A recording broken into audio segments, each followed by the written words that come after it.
Nation of Fitin10, welcome to day 35. We are at the halfway point exactly today, day 35. If you recall from the first video I did, I said before you know it, we're going to be at the halfway point, and then before you know it, we're going to be at the end. Well, we are at the halfway point. You can see how fast it goes. So congratulations on making it this far. Now you're just going to do another 5 weeks, which really isn't that daunting. It shouldn't be, hopefully. Hopefully this is something where you're realizing, man, it's going by super fast.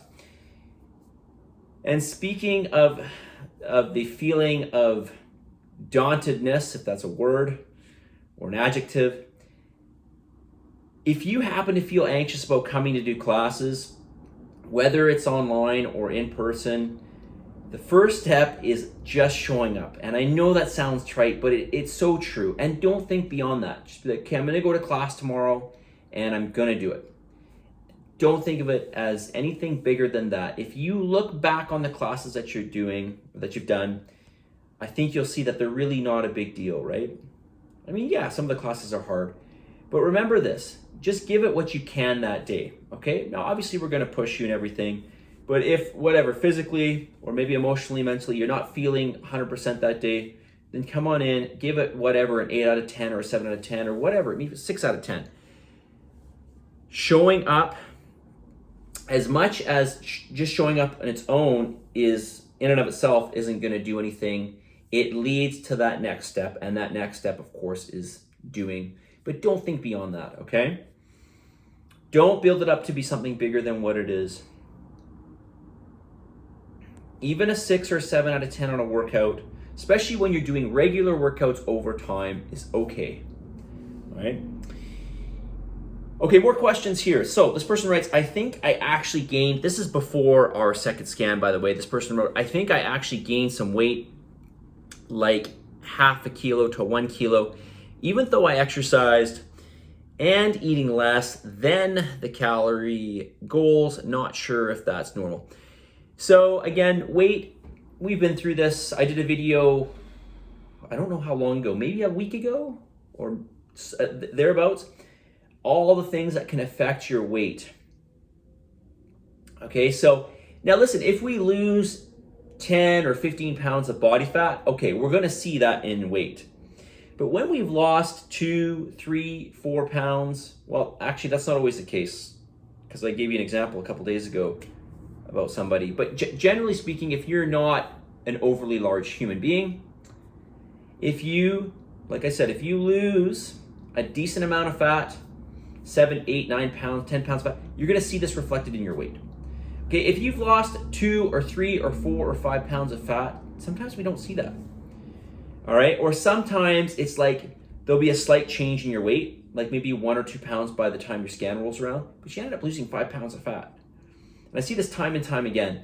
So don't look at your weight as the end all be all.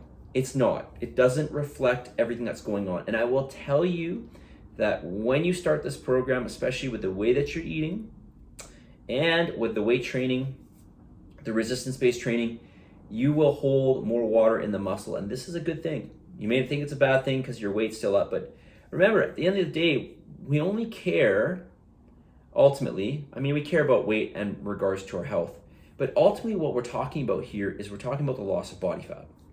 Right? And weight, where your weight is doesn't always equate to where fat levels are. Where your weight is, what your weight reads as, doesn't equate to where your fat levels are. So please remember that, okay?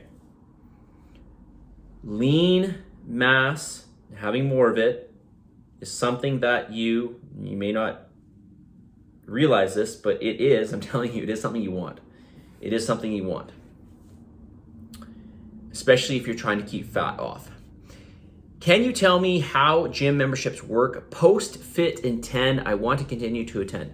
Yeah, so post Fitin10, my recommendation is if you're doing more than 1 class per week, just get an unlimited monthly membership. We don't have any contracts, so it's just month to month. You pay $2.19 per month, and you just pay as you go, essentially. The only thing we ask is that if you do want your next month to be postponed or canceled, that you give us 2 weeks notice, because we will bill you for the next month. Of course, if you don't come for that month, we won't bill you for the second month, okay? We are under the assumption that you're coming for the next month. So we just need 14 days notice. And this gives you access to the gym and to as many classes as you want, online or in the gym. Next question, I still need to work on meal planning. This person writes, I find I can hit my macros, but not enough calories, and vice versa. All right, so this is probably just a rounding error in your app. So basically your calories, your macros make up your calories.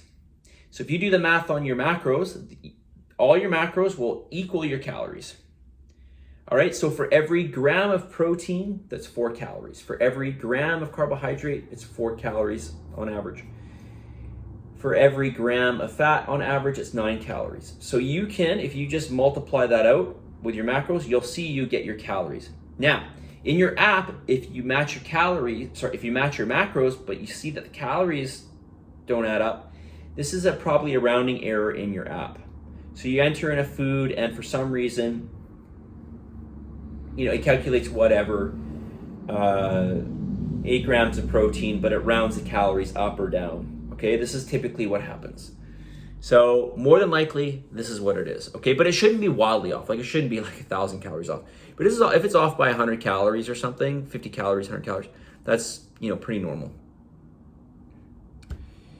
Okay, almost 7 minutes here. All right, message of the day. It's one of my favorites, actually, this next one.